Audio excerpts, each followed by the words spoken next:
తెలంగాణకు హైదరాబాద్ వాతావరణ శాఖ మరోసారి వర్షం హెచ్చరికలు జారీ చేసింది.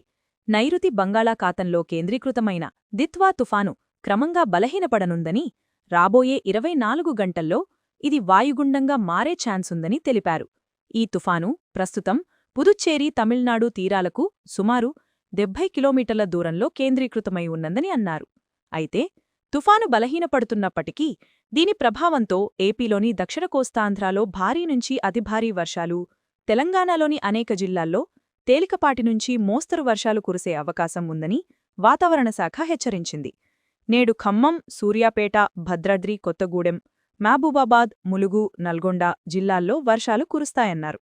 తుపాను కారణంగా రాష్ట్రంలో గత 2 రోజులుగా చలి తీవ్రత అసాధారణంగా పెరిగింది.